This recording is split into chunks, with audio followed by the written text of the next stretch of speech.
ओम शांति।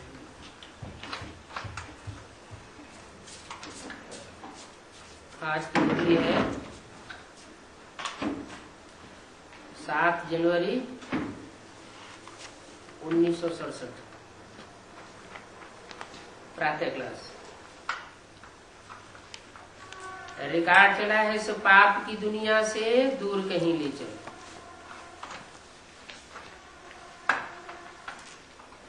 क्यों? ये गीत क्यों बजाया? इसलिए बजाया कि पाप की दुनिया में रहेंगे तो पापियों का संग लगेगा।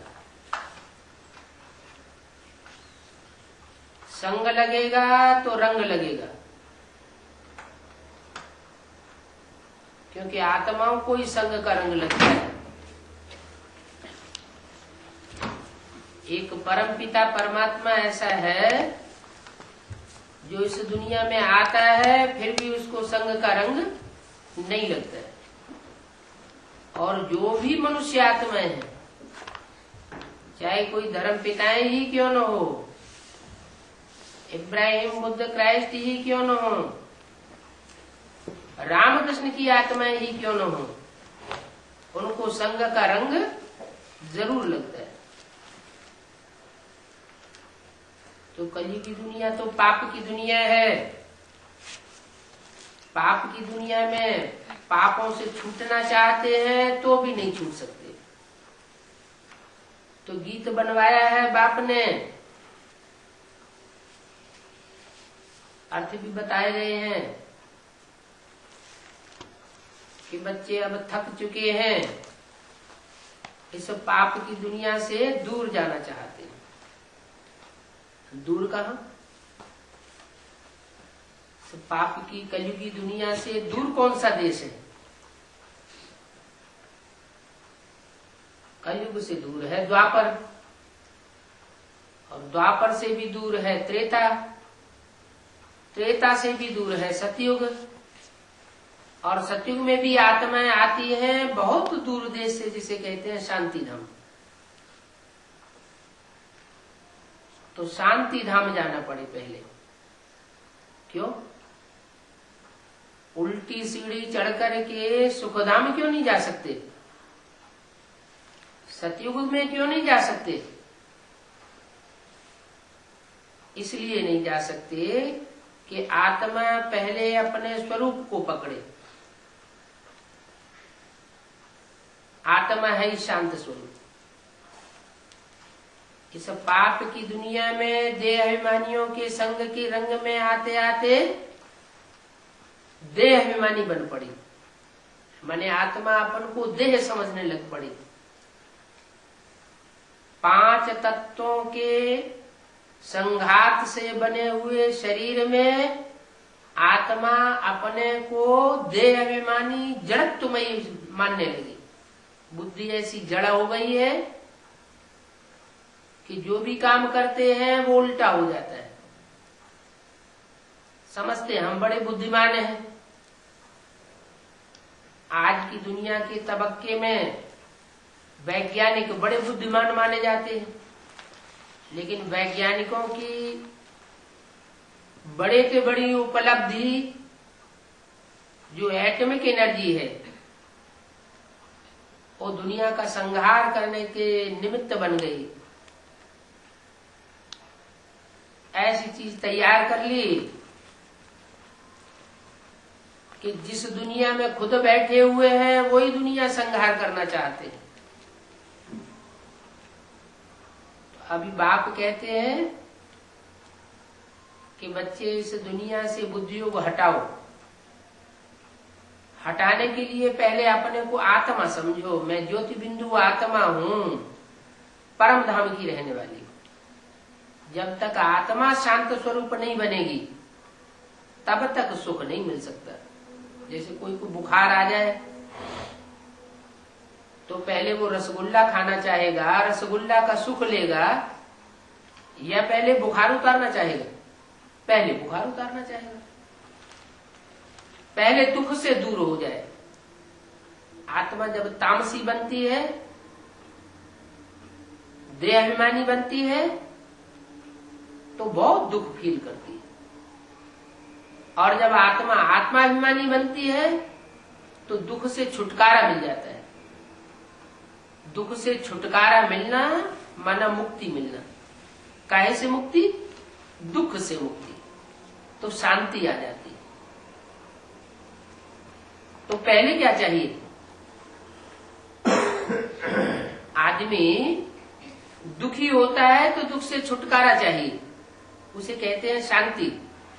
फिर उसके बाद आत्मा सुख भी चाहती है कि शांति से भी और ऊंची चीज है कि जीवन में भी रहे और जीवन रहते हुए हमको दुख न पैदा हो, अशांति न पैदा हो, लेकिन सुख मिले, शरीर भी रहे और सुख भी मिले। तो कैसे हो सकता है? जब आत्मा की आसक्ति शरीर में न हो, देह और देह के पदार्थों में आसक्ति न हो, देह के संबंधियों में आसक्ति न हो। तो भगवान बाप ऐसी दुनिया आकर के रचते हैं जिसे स्वर्ग कहा जाता है। क्या नाम दिया? स्व माने आत्मा, ग माना गया। कहां गया? ऐसी आत्म की स्थिति में गया। स्व माने आत्मा, ग माने गया। कहां गया? ऐसी आत्म की स्थिति में गया जहां देह का कोई संबंध खींचता नहीं है, वहां देह का व्यभिचार ही नहीं होता। राधा की दृष्टि कृष्ण में डूबती है, कृष्ण की दृष्टि राधा में डूबती है, और किसी में दृष्टि डूबती ही नहीं, तो व्यभिचार का सवाल ही नहीं। तो अशांति वहां नहीं होती। अशांति होती है वैश्यालय में, और शांति होती है शिव के रचे हुए शिवालय में। शांति पवित्रता से आती है। गाया भी जाता है, where is purity there is peace and prosperity. पवित्रता सुख और शांति की जननी है। तो आत्मा पहले अपने पवित्र स्वरूप में टिके कि मैं आत्मा ज्योति बिंदु हूं। ज्योति बिंदु बाप का बच्चा हूं। जैसे बाप हाथी होता है तो बच्चा भी हाथी की तरह होता है। बाप सांप होता है तो बच्चा भी सांप की तरह लंबा होता है। बाप चींटी मिसल होता है, कीटाणु मिसल होता है, तो बच्चा भी कीटाणु मिसल होता है। तो बाप है ज्योति बिंदु। वो ज्योति बिंदु का बड़ा आकार भारतीय परंपरा में मंदिरों में शिवलिंग बनाया जाता है पूजा करने की सुविधा के लिए। वो शिवलिंग ही परमात्मा का स्वरूप है, परम पिता का स्वरूप है। किसका पिता? सब आत्माओं का पिता। जो भी आत्माएं हैं, बिंदु बिंदु बिंदु बिंदु शरीर धारण करने वाली आत्माएं, उन सब का बाप। सिर्फ मनुष्य आत्माओं का ही बाप नहीं है। कीड़े मकोड़े, पशु पक्षी, जो भी आत्माएं हैं, जो इस संसार में पाप की दुनिया में दुखी हो चुकी है। ऐसे नहीं कि पाप की दुनिया में मनुष्य ही दुखी होता है। हाँ, मनुष्य पहले दुखी होता है तो दूसरे प्राणी भी दुखी होते हैं। मनुष्य जब सुखी होता है तो दूसरे प्राणी भी सुखी होते हैं। मनुष्य के ऊपर सारा मदार है। क्यों? क्योंकि मनुष्य की आत्मा रूपी बीज ऐसा बीज है जो मनन चिंतन मंथन कर सकता है। मननात् मनुष्य है। मनन करने से मनुष्य कहा जाता है। और वो बनता कैसे है? मनु की औलाद बना तो मनुष्य बना। मनु माना ब्रह्मा। तो वो सुप्रीम सोल गर्भ से तो जन्म नहीं लेता, लेकिन इस सृष्टि पर जब आता है तो विशेष दो आत्माएं हैं जो हीरो हीरोइन के रूप में इस सृष्टि पर पार्ट बजाती है। राम और कृष्ण की आत्मा। उनमें से कृष्ण की आत्मा को वो पहले प्रत्यक्ष करता है, गाया भी जाता है त्वमेव माता च पिता त्वमेव। पहले किसका नाम आया? माता का नाम। तो माता के रूप में वो पहले संसार में प्रत्यक्ष होता है। जो लौकिक रूप में सृष्टि रची जाती है बाल बच्चों की, उसमें भी बच्चों के सामने पहले कौन प्रत्यक्ष होता है? माँ प्रत्यक्ष होती है। बच्चे पहले माँ को पहचानते हैं। तो ये बेहद की सृष्टि भी ऐसी ही है। इसमें जो बेहद के माता पिता हैं, उनमें पहले में पहला माता का रूप इस सृष्टि में जब नई सृष्टि रची जाती है तो ब्रह्मा का रूप सामने आता है। जैसा काम वैसा नाम। ब्रह्मा ने बड़ी, माँ माने माँ। कैसी माँ? ऐसी माँ जिसने सारी दुनिया के बीच बड़ी से बड़ी माँ का पार्ट बजाया। माँ का काम क्या होता है? बाप से कैसा काम उसका भिन्न होता है। माँ बच्चों के लिए बहुत सहन करती है। जितना माँ सहन कर सकती है उतना बाप सहन नहीं कर सकता। जितना माँ प्यार दे सकती है उतना बाप प्यार नहीं दे सकता। तो माँ के रूप में छोटे छोटे बच्चों को, जिन्हें अपने स्वरूप का ज्ञान ही नहीं है, अपने बाप का पूरा ज्ञान ही नहीं है, सिर्फ माँ को पहचानते हैं, उन बच्चों को वो माँ पालना देती है, प्यार से पालना मिलती है। कोई मार की बात नहीं है। तो माँ के रूप में परमात्मा इस सृष्टि पर सामने आता है और बच्चों को पहली पहली शिक्षा देता है, तुम आत्मा हो। तुम जो अपन को देह समझ बैठे, ये देह समझने के कारण देह भान बढ़ता गया और पाप बढ़ते गए। काम, क्रोध, लोभ, मोह, अहंकार, ये 5 विकार हैं। इन 5 विकारों के बढ़ने से पापों में बढ़ोतरी होती रहती है। इन 5 विकारों का बाप है देह अभिमान। जैसे जैसे देह अभिमान बढ़ता है, देह की याद आती है, देह के संबंधियों की याद आती है, देह के पदार्थ याद आते हैं, वैसे वैसे देहभान बढ़ता जाता है, विकार बढ़ते जाते हैं, पाप बढ़ते जाते हैं। तो इन पापों से मुक्ति पाने के लिए पहला उपाय है अपन को आत्मा समझना, और दूसरे जो भी सामने बैठे हुए हो उनसे उनको आत्म की स्थिति में देखना। जो भी बात करता है, जो भी मिलता है, उसको आत्म की स्मृति में देखना। आत्म की स्मृति में देखने की जो प्रैक्टिस है वो परमात्मा बाप की याद दिलाई देती है। इसलिए मुरली में भी बोला है, आत्मा रूपी सुई की सारी कट उतरने पर तुम डायरेक्ट बाप से सीखेंगे। जब तक स्वयं आत्मा नहीं बने हैं, आत्मा की स्थिति में नहीं आए हैं, आत्मा की याद की प्रैक्टिस पक्की नहीं हुई है, तो परमात्मा बाप की भी असली रूप में याद नहीं आ सकती। परमात्मा बाप का असली रूप क्या है? एक तो हमने मान लिया कि आत्मा ज्योति बिंदु, आत्मा बिंदु बिंदु का बाप परमात्मा ज्योति बिंदु, जिसका बड़ा आकार शिवलिंग बनाया जाता है। वो तो बेसिक रूप में ज्ञान आ गया।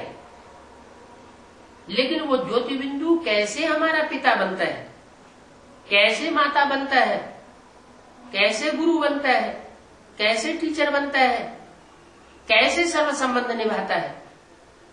क्योंकि संबंध तो तभी निभाए जाते हैं जब साकार में। साकार नहीं है तो संबंध भी नहीं। वो तो एक ही संबंध बनता है बिंदु बिंदु आत्माओं का। बिंदु परम पिता के साथ, बिंदु बिंदु आत्माएं, बच्चे बच्ची भी नहीं, और परम पिता, वो पिता भी किस आधार पर? वो पिता इस आधार पर है कि आकर के ज्ञान देकर हमको आत्मा का परिचय देता है।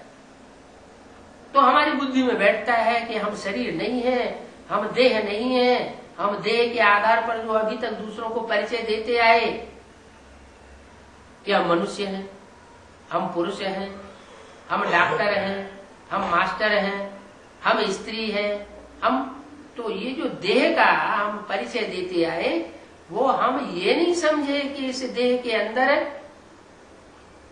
कार्य करने वाली आत्मा है। वो आत्मा ज्योति बिंदु प्रकृति के मध्य में बैठी हुई वो सारे शरीर का संचालन करती है। इस सारे शरीर को संचालन करने वाली आत्मा के स्वरूप में हम क्यों नहीं टिक पाते? उसका कारण है 63 जन्मों का देह अभिमान। 63 जन्मों से देह अभिमानी धर्म पिताओं ने आकर के जो देह भान फैलाया है, वो देह भान के संग के रंग में हम आ गए। उनके आने से पहले हम आत्माभिमानी थे। सब देवताएं आत्माभिमानी थे। आत्माभिमानी होने के कारण वो स्वर्ग में थे, क्योंकि स्वस्थिति में थे, स्वस्थिति में गए थे, इसलिए उनके रहने के स्थान का नाम पड़ा स्वर्ग। अब हम आत्मिक स्थिति से नीचे गिर गए संग के रंग में आकर के, और इतने नीचे गिर गए कि हम चाहते हुए भी पापों से मुक्ति नहीं प्राप्त कर सकते। हम चाहते हैं, अंदर से भाषण आती है कि अब हम पाप नहीं करेंगे, लेकिन पाप की परिभाषा ही नहीं मालूम। पाप क्या है, पुण्य क्या है, ये हमें पता ही नहीं चलता। तो बाप पहले पहले ये आकर के ज्ञान देते हैं कि पाप का मूल अर्थात बाप है देह अभिमान।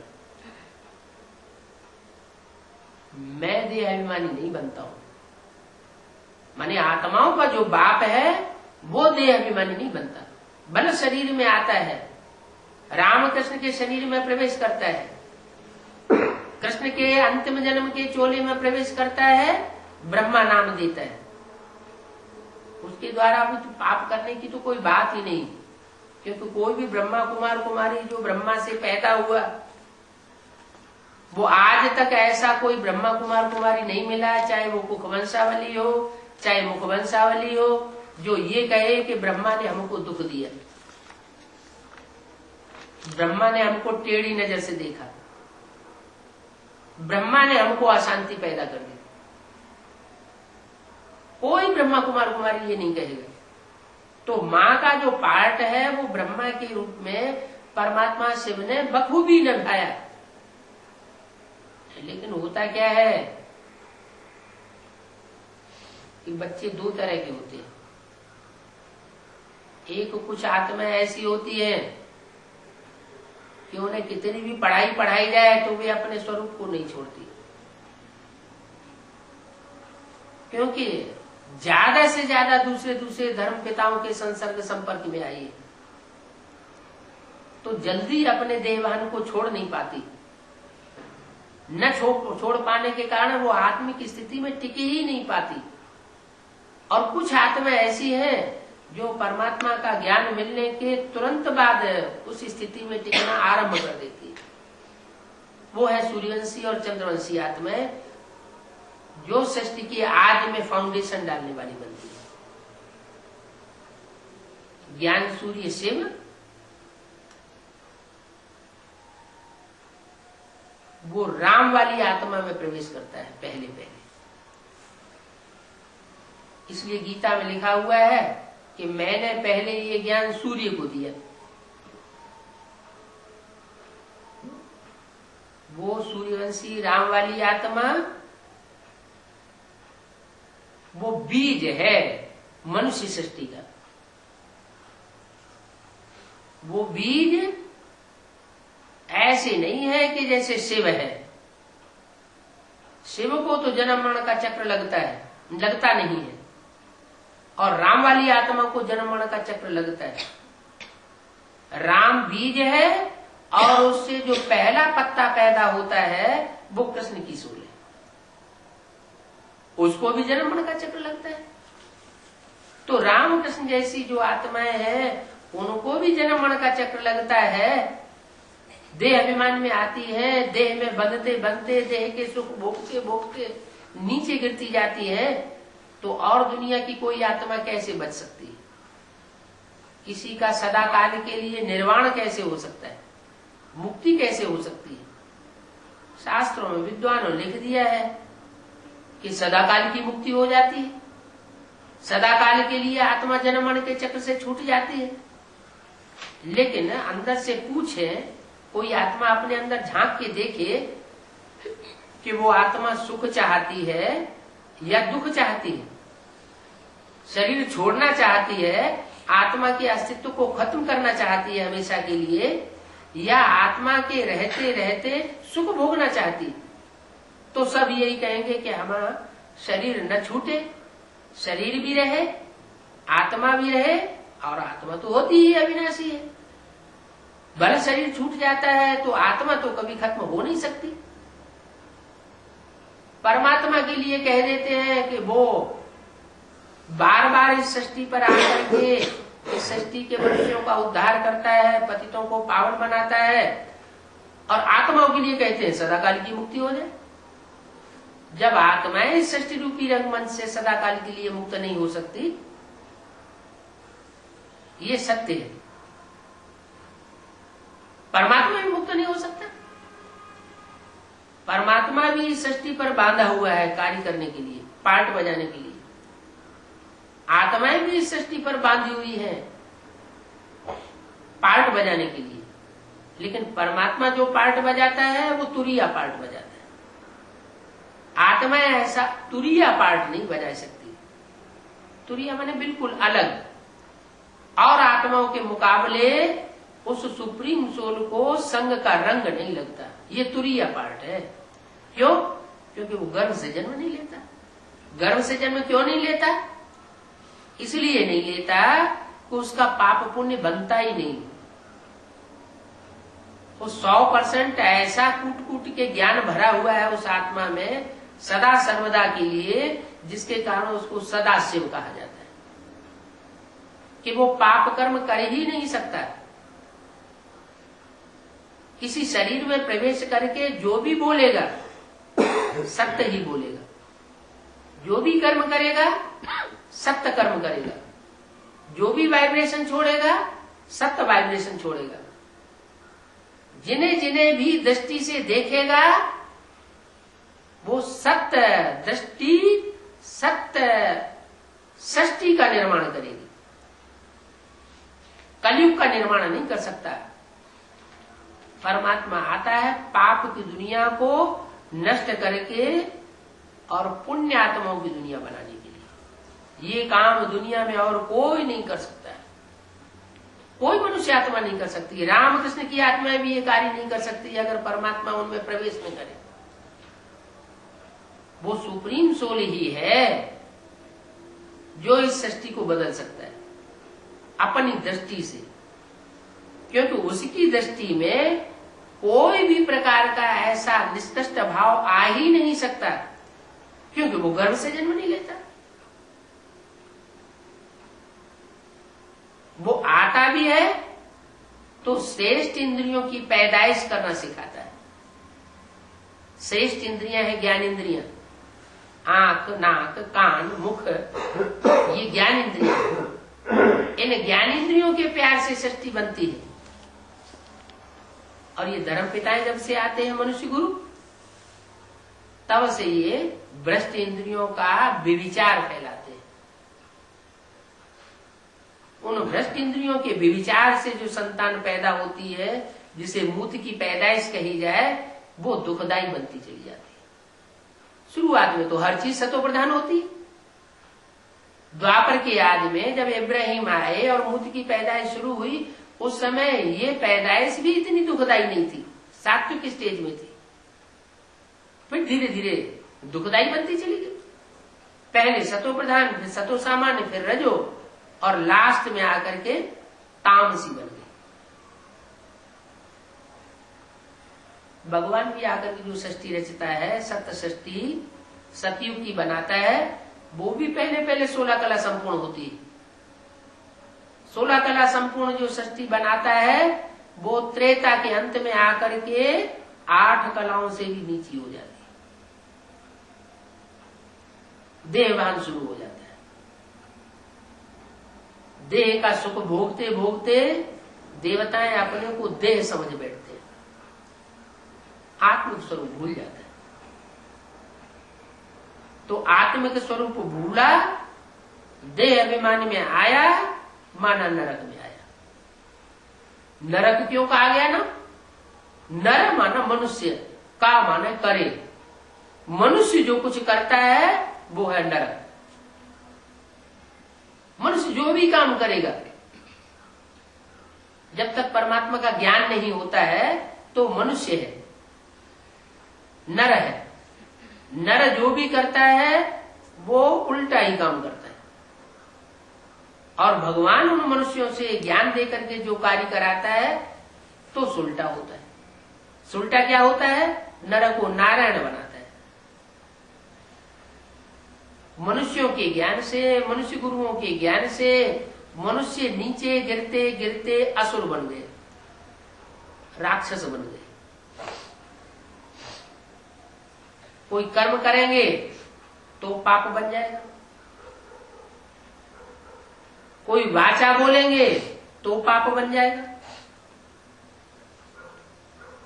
किसी को दृष्टि से देखेंगे तो वृत्ति खराब हो जाएगी, क्योंकि देवान भरा हुआ है। जो भी वाइब्रेशन छोड़ेंगे उनमें कुछ न कुछ दुष्ट वाइब्रेशन मिक्स कर देंगे। जैसे दूध का भरा हुआ घड़ा हो और उसमें एक बूंद विष मिल जाए तो धीरे धीरे सारा का सारा विष होता जाता है, वो विष फैलता जाता है। तो भगवान निर्विष बनाता है इस सृष्टि को। जिस स्वरूप के द्वारा इस सृष्टि को निर्विष बनाता है उस स्वरूप का नाम है विष्णु। विष्णु, नो विष एट ऑल, ऐसी सृष्टि जो बनाए उसको कहते हैं विष्णु। मंगलम भगवान विष्णु, कल्याण ही कल्याण पैदा कर देता है उस स्वरूप के द्वारा। क्योंकि दुनिया में पवित्रता से ही सारे कार्य होते हैं। पवित्रता है तो सुख शांति है, अपवित्रता है तो दुख अशांति है। तो ये दुख अशांति वाली दुनिया, पाप की दुनिया, इस दुनिया से निजात पाने के लिए, छुटकारा पाने के लिए आत्मा पुकारती है भगवान को, इस पाप की दुनिया से दूर कहीं ले चल। ऐसे नहीं कि कलयुग के अंत में ही पुकारती है और कलयुग के अंत में जब परमात्मा इस सृष्टि पर आ जाता है उसके बाद पुकारना हमेशा के लिए बंद हो जाता है। नहीं, आने मात्र से तुरंत बंद नहीं हो सकता, प्रैक्टिस करनी पड़ती है आदमी की स्थिति की। भगवान जब इस सृष्टि पर आता है तो आत्मा रूपी जो एक्टर्स हैं उनको ज्ञान दे करके रंगमंच पर पार्ट बजाना सिखाता है। ज्ञान देता है तो पहले पहले ज्ञान भी सतो प्रधान होता है, माना शूटिंग कराता है, रिहर्सल कराता है। 4 युगों की रिहर्सल होती है ज्ञान मिलने के बाद। सतयुग, त्रेता, द्वापर और कलयुग। सतयुग की जो सतो प्रधान शूटिंग होती है उसमें आत्माएं शूटिंग पीरियड में भी बड़ी शांत रहती है। भले दुनिया वाले बड़े अशांत करते हैं तो भी अंदर से बड़ी खुशी रहती है। जैसे कराची में था, कराची में जो फाउंडेशन पड़ा वो सतयुगी फाउंडेशन पड़ा। एक का संग था, दुनिया वालों का कोई संग का रंग नहीं लग रहा था, तो सात की शूटिंग हो गई। और अभी ब्राह्मणों की कैसी शूटिंग हो रही है, चाहे बेसिक नॉलेज के ब्राह्मण हो चाहे एडवांस पार्टी के ब्राह्मण हो, दोनों की हालत क्या है? अभी निश्चय बुद्धि, अभी अनिश्चय बुद्धि। हालत सब एक जैसे नहीं है। कोई ज्यादा निश्चय बुद्धि की स्टेज में टिकते हैं, ज्यादा लंबे समय तक टिकते हैं। कोई को घड़ी घड़ी अनिश्चय आता है, घड़ी घड़ी उनको संभालना पड़ता है। घड़ी घड़ी अगर ज्ञान योग में न टिके तो अवस्था बहुत ऊंची नीची होती रहती है, संग का रंग बहुत जल्दी लग जाता है। तो जब ऐसी तामसी स्टेज की शूटिंग होती है तो उसका भी अति होती है तो उसका अंत हो जाता है और फिर परमात्मा बाप प्रत्यक्ष हो जाता है। अभी ब्राह्मणों की दुनिया में ऐसे नहीं है कि 69 से ब्रह्मा बाबा ने शरीर छोड़ दिया तो परमात्मा बाप शिव ने पार्ट बजाना बंद कर दिया, नहीं, वो गुप्त पार्ट बजाता, प्रत्यक्ष होकर के पार्ट नहीं बजाता। गुप्त होकर पार्ट बजाने की वजह से जो जितनी ज्यादा ज्ञानी आत्मा होती है वो उतना उस स्वरूप को पहचान पाती है, और जितनी ज्यादा अज्ञानी होती है, ज्ञान लेने के बाद भी अज्ञानता के कर्म करती है, उतना परमात्मा पार से दूर रहती है और पहचान नहीं पाती है। इसलिए भगवान बाप तो ये भी कहते हैं कि मेरे साथ रहने वाले बच्चे मेरे को नहीं पहचान सकते। दिन रात साथ रहते हैं, साथ खाते हैं, साथ पीते हैं, साथ में सोते हैं, सब तरीके से साथ है। कोई ये नहीं कह सकता कि साथ नहीं मिल रहा है, फिर भी पहचान पूरी नहीं हो पाती। और जब पहचान पूरी नहीं होती तो बुद्धि बाहर की दुनिया में भागती है। रहते हैं मधुवन में और बुद्धि रहती है उनकी बाहर की दुनिया में। तो शूटिंग कहां की होगी? संग का रंग कहां का लगेगा? बाहर की दुनिया का संग का रंग लगेगा या परमात्मा बाप का संग का रंग लगेगा? बाहर की दुनिया का संग का रंग। लंबे समय तक शूटिंग पीरियड में ये संग का रंग लगता रहा तो अंत मते सो गति कौन सी होगी? क्या गति होगी? बाहर की दुनिया वालों से प्राप्ति होगी या परमात्मा बाप से प्राप्ति होगी? बाहर की दुनिया में चले जाते हैं, क्योंकि लंबे समय तक उनकी बुद्धि का योग बाहर की दुनिया में रहता है। इसलिए कहते हैं कि मधुवनवासी किसको कहा जाता है? ऐसे नहीं कि जो मधुवन में सरेंडर होकर के रहते हैं, साथ साथ रहते हैं प्रैक्टिकल में साकार में, वो मधुवनवासी है। नहीं, मधुवनवासी वो है जिनकी बुद्धि मधुवन में रहती है, मधुवन से बाहर नहीं जाती। भले गर्भस्थ की माताएं हैं, बांधेली माताएं हैं, बंधन में पड़ी हुई है, लेकिन उनकी बुद्धि का योग अगर मधुवन में बना रहता है बाप के घर में, तो कहते हैं कि वो ही मधुवनवासी है। भले शरीर से बाहर की दुनिया में है लेकिन बुद्धि मन बुद्धि से मधुवन में है, तो मधुवनवासी। तो अंदर की बात और बाहर की बात बाहर से देखने में पहचान में नहीं आती। हाँ, एक्ट में आते हैं, वाचा में आते हैं तो पकड़ में आ सकते हैं कि इनकी बुद्धि बाहर रहती है या अंदर रहती है, ये अंतर्मुखी है या बहिर्मुखी है। जैसी स्थिति होगी वैसी शूटिंग होगी। लगातार की आत्मिक स्थिति बनाए रखेंगे तो अंतर्मुखी शूटिंग होगी। आत्मिक स्थिति से परे हो जाते हैं तो देह अभिमानियों का संकरण लगता है। तो ज्ञान मिलने के बाद भी 4 अवस्थाओं से आत्माओं को पसार होना पड़ता है, चाहे वो एडवांस नॉलेज हो और चाहे वो बेसिक नॉलेज हो। एडवांस नॉलेज में ज्ञानी आत्मा जरूर बनती है, लेकिन कोई ये गारंटी नहीं है कि पवित्र आत्मा ही बन जाए। इसलिए ज्ञानी तू आत्मा मुझे प्रिय बहुत है कहते तो हैं, लेकिन प्रिय होने के बावजूद भी वो पावन क्यों नहीं बन जाती? वो रुद्रमाला के मणके जो रुद्र भगवान के साक्षात बच्चे बनते हैं, जो रुद्र भगवान का ज्ञान का वर्षा पूरा उठाते हैं, नंबरवार उठाते हैं, फिर वो सुखी सृष्टि क्यों नहीं अनुभव करते? वो भी दुख में क्यों अनुभव करते हैं?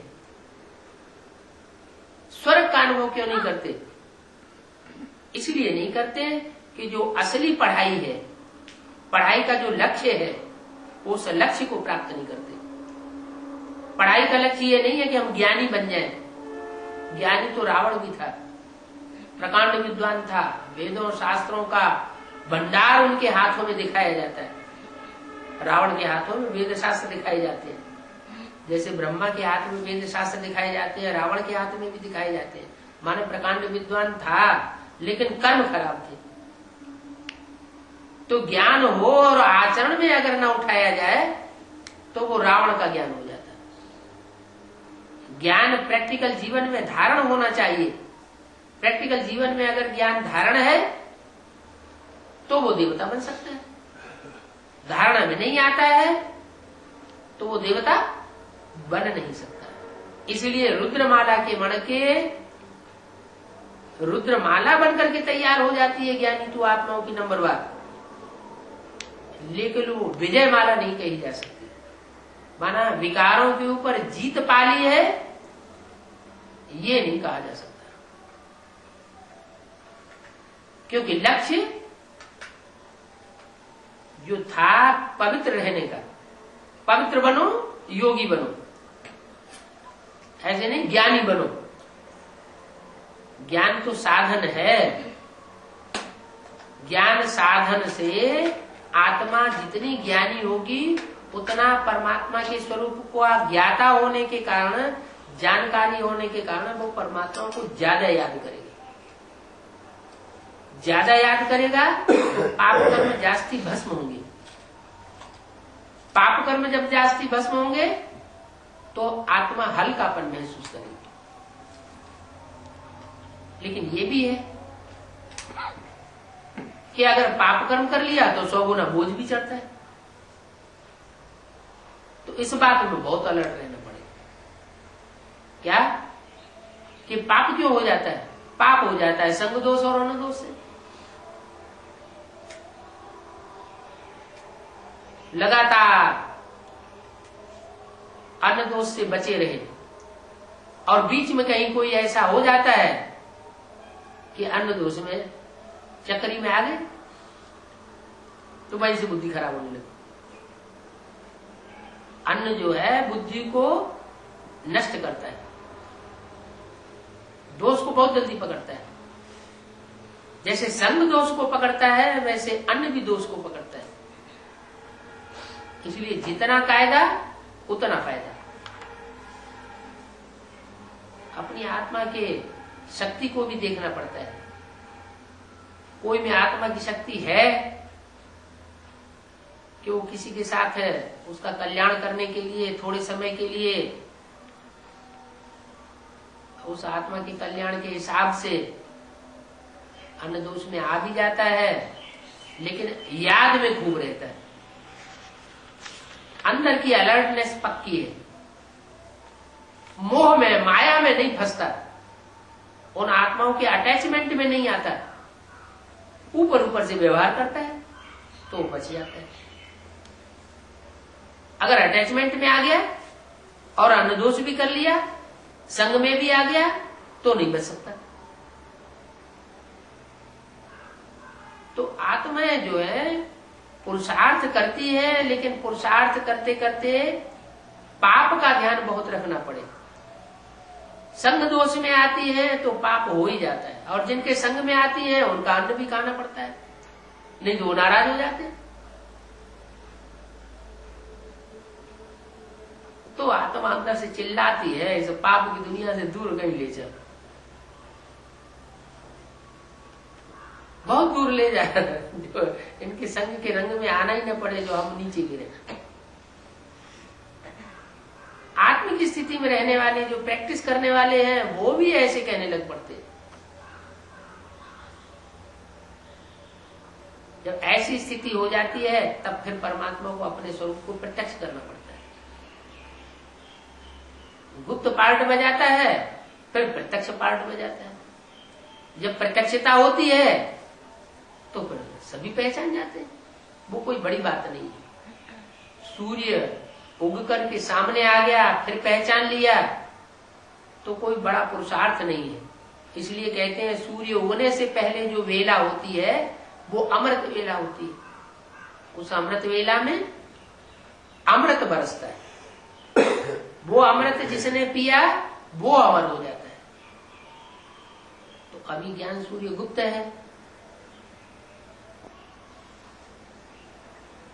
जल्दी ही टाइम आने वाला है कि प्रत्यक्षता होने वाली है। जो थोड़ा बहुत टाइम बचा है उस टाइम में अंतिम समय में जिसने पुरुषार्थ कर लिया और पुरुषार्थ करके ऊंचा भाग्य बनाई लिया तो उसके लिए कहेंगे वाह वाह। जैसे कोई एग्जाम देते हैं तो सारी वर्ष पढ़ाई पढ़े या ना पढ़े, लेकिन एग्जाम होने के टाइम से पहले वो पढ़ाई पढ़ लेता है रात दिन जाग करके, तो अच्छा नंबर पा जाता है। ऐसे ही यहां अभी टाइम अंत समय का चल रहा है। कोई ऐसी ऐसी भाग्यशाली आत्माएं हैं कि अंत समय में ही आ रही है, एडवांस में। जो एडवांस में आती हैं उनकी शिफ्ट ये होती है मोस्टली ऐसी आत्माएं कि वो आदि में भी थी लेकिन बीच में अभी एडवांस में नहीं आई है, लंबे समय से नहीं आई है, तो उनके लिए एक तरह से अच्छा ही है। क्योंकि एडवांस में जो शुरुआत में आ गए और फिर विरोधी बन गए तो फायदा हुआ या नुकसान हुआ?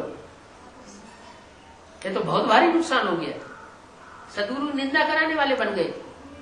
वो तो उस लिस्ट में आ गए जिसके लिए बोला गया सदगुरु निंदक ठौर न पावे। जो सदगुरु की निंदा करने वाले हैं वो जो नई सृष्टि बनेगी उस नई सृष्टि में उनको नजदीक स्थान नहीं मिलेगा, नजदीक स्थान नहीं मिलेगा, दूर का नंबर मिलेगा। ठौर न पावे का मतलब जैसे अष्टदेव की माला है तो अष्टदेव की माला में जिन्होंने एडवांस की शुरुआत में ग्लानी कर दी वो नहीं आ पाएंगे। 12 की लिस्ट में आ सकते हैं, सूर्यवंशियों की 12 की लिस्ट में आ सकते हैं क्योंकि बड़े तीव्र पुरुषार्थी हैं। वो इतने तीव्र पुरुषार्थी हैं कि अभी अभी ऊपर अभी अभी नीचे, और उनके फॉलोअर्स इस बात को नहीं समझ पाते। वो उनको फॉलो करते हैं, फॉलो करने की वजह से वो उनके नीचे नीचे गति को पकड़ लेते हैं। पहले दुर्गुणों को आदमी जल्दी पकड़ता है और सद्गुणों को जल्दी नहीं पकड़ पाता है।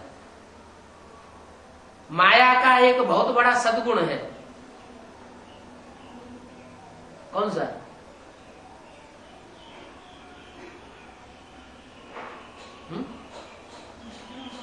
है? माया दुर्गुणों को जल्दी पकड़ती है, ये सबसे बड़ा सद्गुण है। माया का सबसे बड़ा सद्गुण है कि वो बाप को जब पहचान लेती है तो 1 सेकंड नहीं लगाती है, झट से समर्पण हो जाती है। और ऐसे नहीं कि तन से और धन से ही समर्पित होती है, तन से धन से मन बुद्धि से भी समर्पित हो जाती है। तो ज्ञान लेने के बाद जो जितना जल्दी समर्पित हो जाता है मन बुद्धि से, वो उतना ही ज्यादा पावरफुल आत्मा बन जाती है। तो एक तरफ भगवान का पार्ट और एक तरफ माया का पार्ट, दोनों को सर्वशक्तिमान की सत्ता मिल जाती है। भगवान भी सर्वशक्तिमान और उसकी बेटी भी क्या टाइटल मिलता है, वो भी सर्वशक्तिमान। तो पावरफुल हुई ना, जो भगवान की पावर है वो उसके पास भी पावर आ गई, और जो शक्ति है पावर है उसी से सुख भोगा जाता है, राज्य भोगा जाता है। शक्ति नहीं है आत्मा में, आत्मा में पावर ही नहीं है, तो जन्म जन्मांतर के लिए राजाई भोगी नहीं जा सकती। ये बात दूसरी है कि माया की पावर मायावी पावर है और देवताओं की दैवीय पावर है। जो ईश्वर से डायरेक्ट मिलती है उसमें अंतर पड़ जाता है। वो मायावी दुनिया में ज्यादा सुख भोगती है, राजी करती है। शूटिंग का हिसाब देखा जा सकता है। शूटिंग के हिसाब में ब्राह्मणों की दुनिया में कौन सी आत्मा है जो लंबे समय से राजी कर रही है, गद्दी पे बैठी हुई आ रहा बुद्धि में है? कौन बेसिक में कौन है? है ना, बेटी है नाम उसका। बेटी माना कुमारी, कुमार का नाम है ना। और जब बाबा जीवित थे तो भी मुरली में बोला है, सब सितारों में सबसे जास्ती खाते ही किसकी होती है? कुमार का। उस समय भी दिल पे चढ़ी हुई थी।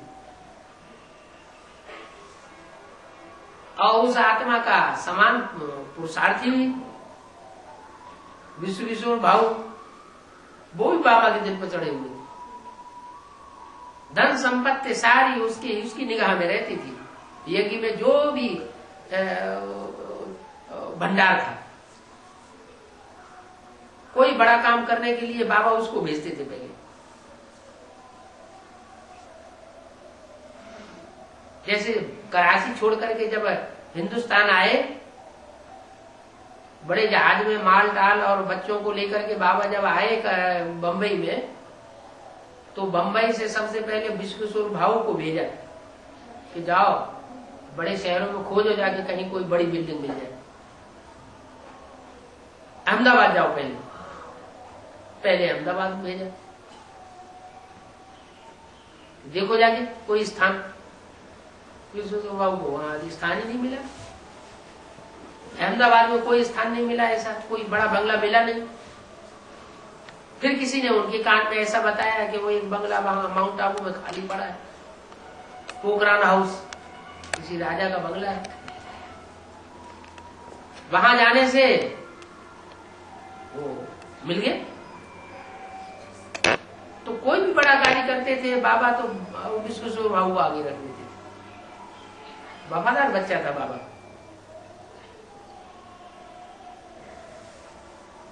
वफादारी जानवरों में भी होती है, ऐसे नहीं मनुष्यों में ही होती है। जानवरों में कोई ऐसा जानवर है जो बहुत वफादार होता है? कौन सा है? तो कुत्ता है। कुत्ता क्या हम क्यों ले लिया है? कुत्ते में दुर्गुण है, व्यभिचार के दुर्गुण ज्यादा है, फिर भी उसमें सद्गुण भी है। जैसे माया में दुर्गुण भी है, तो माया में एक सद्गुण सबसे ज्यादा है कि उसकी बुद्धि में जब कन्फर्मेशन हो जाता है तो वो देर नहीं लगाती। माया है विदेशी, माया रावण है विदेशी, और राम बाप है स्वदेशी।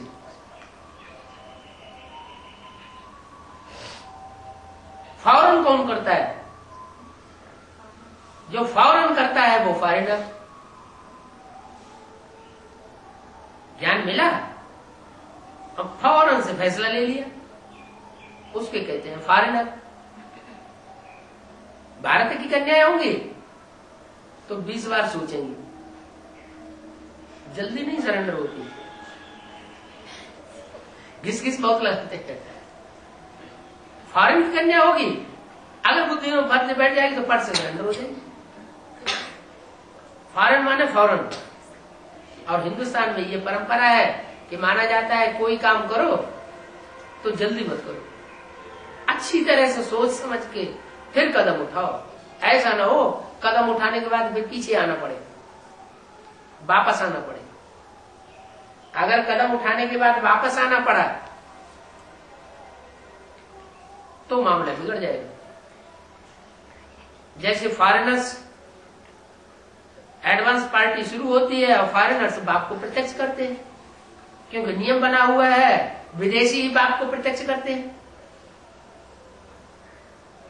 तो धड़ाक से कूद तो पड़ते हैं, फैसला तो ले लेते हैं, लेकिन पूरी पहचान नहीं हो पाती जल्दी। पूरी पहचान न होने के कारण फिर बाद में बंडर खाते हैं, अरे ये क्या हुआ, ये तो हमने समझा ही नहीं। जब बात को समझा नहीं तो उन्हें संशय पैदा हो जाता है। संशय बुद्धि विनश्यति, ऐसी विनश्यति की स्टेज में आते हैं कि विरोध ही विरोध, विरोध ही विरोध, तो पद नीचा हो जाता है। तो बजाय पद नीचा करने के क्या करना चाहिए, अच्छी तरह सोच समझ के फिर बुद्धि को, तन को, मन को समर्पित करना अच्छा है। इसलिए भारतवासी विजयी हो जाते हैं और विदेशी माया उसको हार खानी पड़ती है।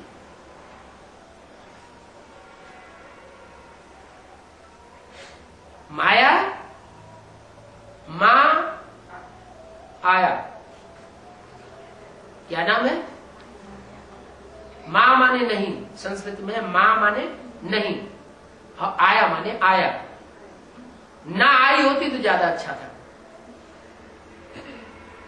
बुद्धि में माया आ जाती है, माया आ जाती है और जल्दी जल्दी काम कराती है। ये भी करूं, वो भी करूं, इधर करूं, उधर करूं, उधर करूं, वो माया खराब कर देती है। इसलिए हिंदुस्तान में ये कहावत है, जल्दी का काम शैतान का होता है। बहुत जल्दी नहीं करनी किसी काम में, अच्छी तरह से सोच समझ के उसकी गहराई को आगा पीछा देख करके और फिर आगे बढ़ते रहना, धीरे धीरे धीरे धीरे। जैसे जू मिसल ड्रामा चलता है, बहुत से बच्चों को ये जल्दी होती है, अभी विनाश हो जाए, तो अभी विनाश हो जाए तो चल जाएगा क्या? इतनी बड़ी दुनिया है, एकदम विनाश हो सकता है क्या? टाइम तो लगेगा। अभी अभी स्थापना कब सती को आएगा, इतने टाइम तो हो गया लंबा लंबा। अरे जब धर्म पिताओं को अपने धर्म स्थापन करने में 100 वर्ष के अंदर का टाइम लग गया, तो भगवान आकर के इतना ऊंचा धर्म स्थापन करता है, देवी देवता सनातन धर्म कहा जाता है, उसमें टाइम तो लगेगा।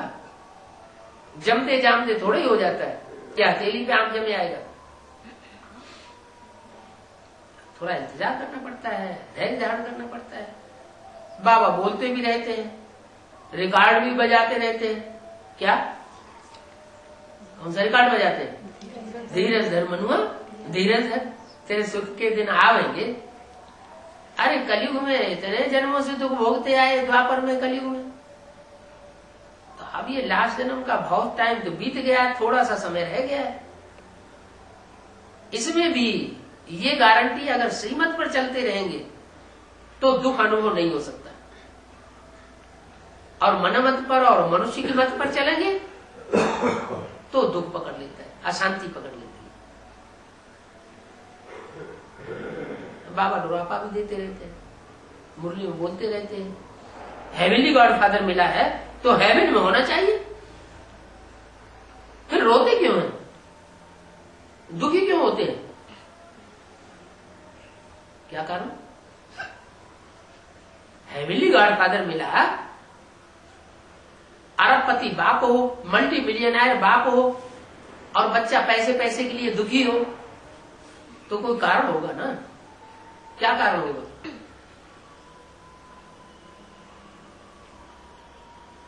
कोई कारण होगा ना कि इतना दुखी क्यों है बच्चा, जब अरबपति का बच्चा है तो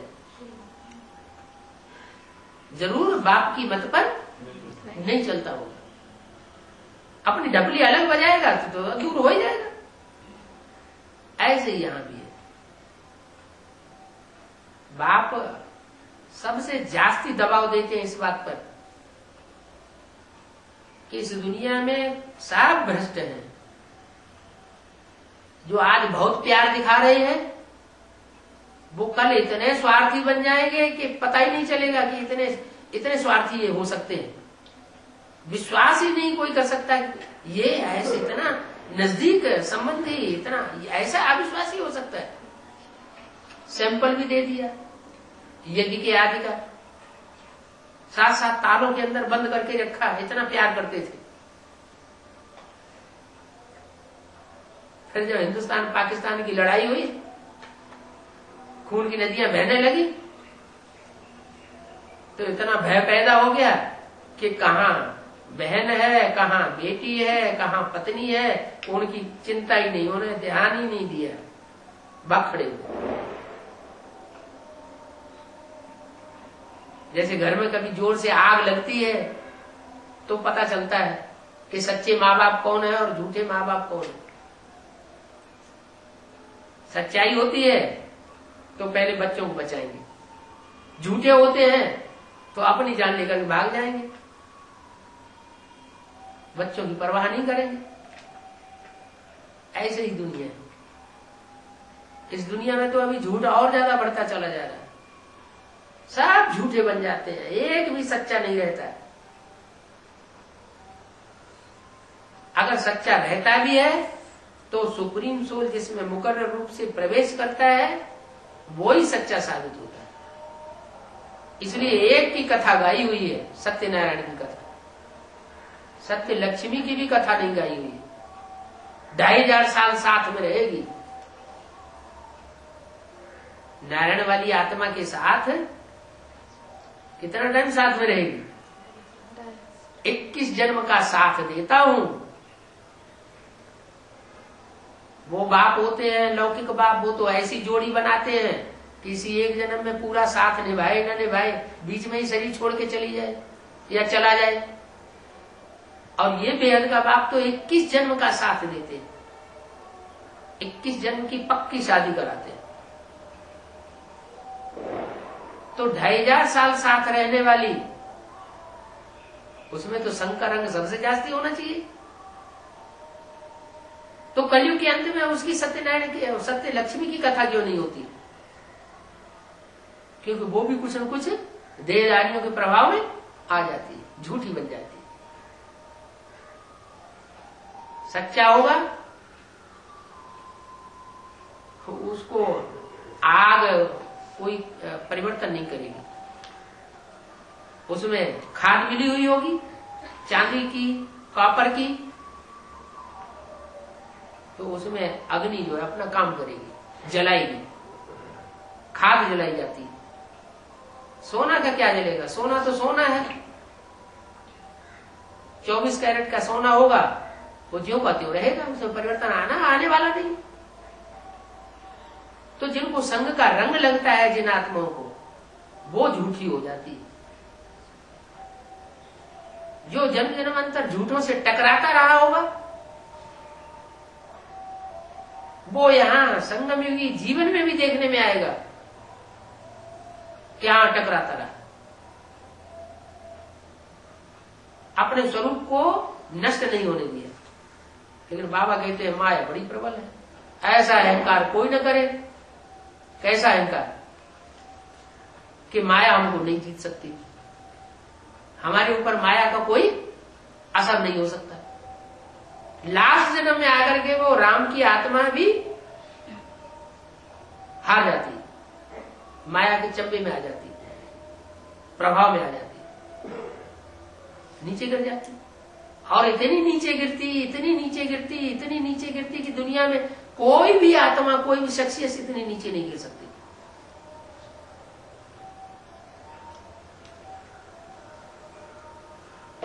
ड्रामा बना हुआ है, ऊंच थे ऊंच पार्ट बजाने का और नीच थे नीच पार्ट बजाने का।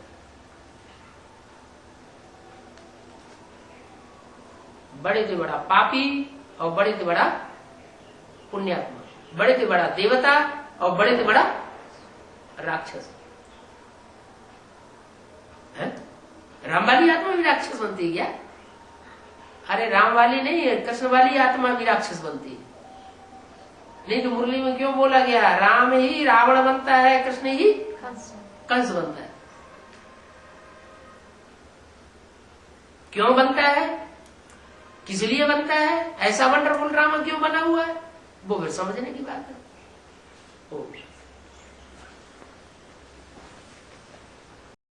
शरीर छोटा होता है, मैंने सुना है कि वो उनको 8 दिन पहले ही पता चल जाता है कि हमें 8 दिन पहले शरीर छोड़ देना है। ये क्या है?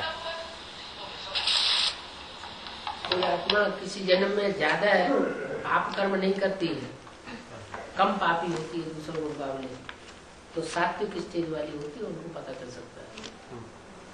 कोई कोई के स्वप्न भी बहुत अच्छे होते हैं, स्वप्न सच्चे हो जाते हैं। कोई कोई को साक्षात्कार होते हैं पहले से और वो सच्चे साबित हो जाते हैं। कोई कोई को बच्चे ऐसे पैदा होते हैं, उनको एक जन्म की बात किसी की याद रह जाती है, सबको नहीं जाते हैं।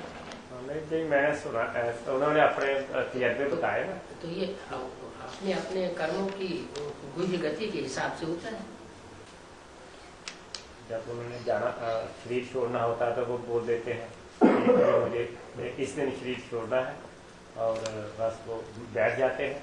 तो गुरु भी जाते हैं। कभी कभी क्या होता है, ज्यादातर मनुष्य गुरु जो होते हैं वो तांत्रिक प्रक्रियाओं वाले होते हैं, तंत्र विद्या भूत प्रेत को उपासना करने वाले। तो भूत प्रेत जो आत्माएं बनती हैं, शरीर छोड़ करके रहती हैं सूक्ष्म शरीर से, उनको अंदरूनी बात का जल्दी पता लग जाता है। जो शरीर में बंद करके रहने वाली आत्माएं हैं, उनको अंदरूनी बात का पता नहीं लगता। जैसे आपने देखा मजमा लगाने वाले कोई कोई होते हैं, तो मजमा लगाते हैं और कोई बच्चे को या कोई आदमी को सुला देते हैं और उसमें आत्मा की प्रवेशता करा देते हैं। कोई भूत पीड़ित प्रवेश कर जाता है। फिर किसी आदमी को खड़ा करके पूछते हैं, बताओ इसकी जेब में कितने रुपए हैं, और वो बताता है। तो जेब के अंदर तो अंदर रखे हुए हैं पैसे, पॉकेट के अंदर, उसने कैसे बता दिया कि इतने नोट 100 के हैं, इतने नोट 50 हैं? क्यों? सूक्ष्म शरीरधारी आत्मा है। तो ये छोटे मोटे चमत्कार करने से कोई सृष्टि का कल्याण नहीं होता है। जैसे साईं बाबा है, बड़े बड़े बालों वाले, तो मुट्ठी खोलते हैं, चुटकी में से लड्डू निकाल देते हैं, पेड़ा निकाल देते हैं। इसे क्या भगवान साबित हो जाते हैं? भगवान तो वो कार्य करेगा जो इंसान कर ही नहीं सकता है। भगवान नरक को स्वर्ग बनाता है, नरक की दुनिया का विनाश कराता है। ये काम कोई मनुष्य आज तक कर ही नहीं सका। भगवान छोटे मोटे काम करेगा क्या? बाजीगरी करेगा?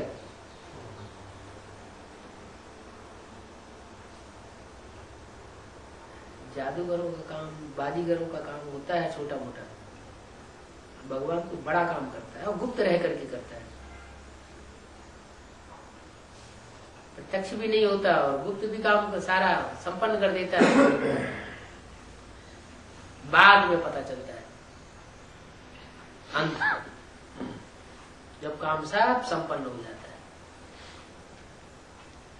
बाकी जो दूसरे धर्मगुरु हैं, उनके फॉलोअर्स जो हैं, वो फिर मतलब वो उनको बिल्कुल फॉलो करते हैं। हाँ। और उनकी जो अवस्था होती है वो सात्विक बन जाती है, क्योंकि वो किसी को दुख भी नहीं देते हैं।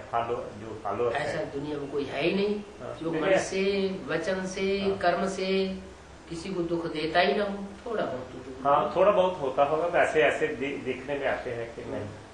तो फिर वो जब शरीर छोड़, जब ये अंत होगा, उसका रहस्य मालूम क्या है?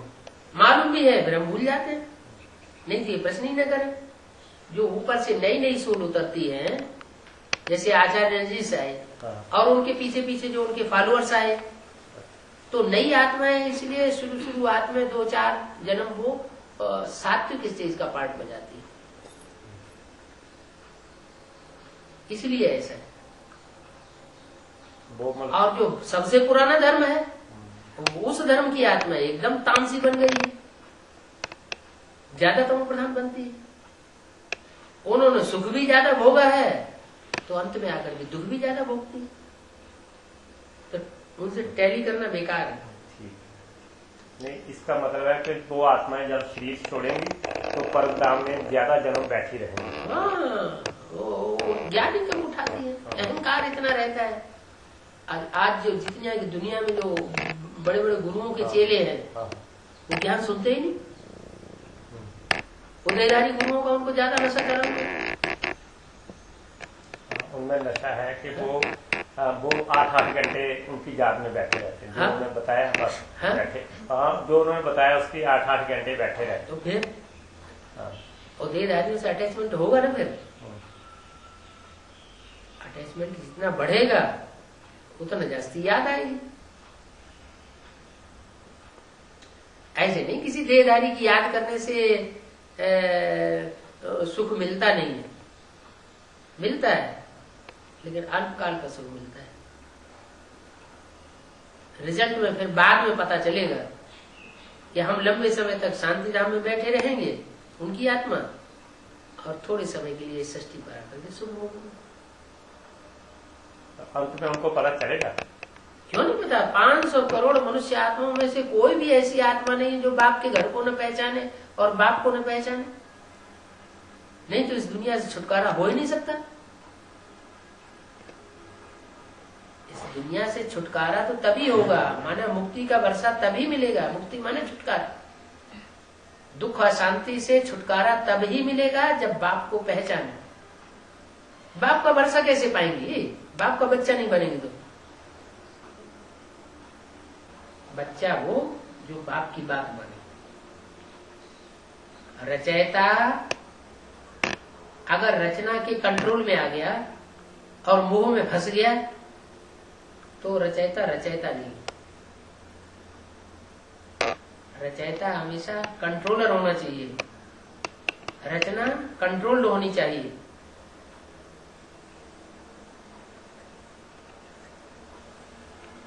रचयिता माने बाप, रचना माने बच्चा। वो बच्चा बच्चा नहीं जो रचयिता बाप के कंट्रोल में न हो।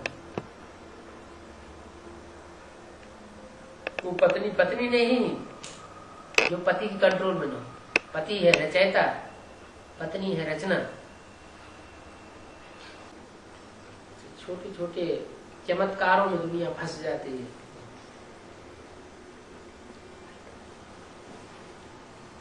चमत्कारी बाबाओं को भगवान समझ लेती है।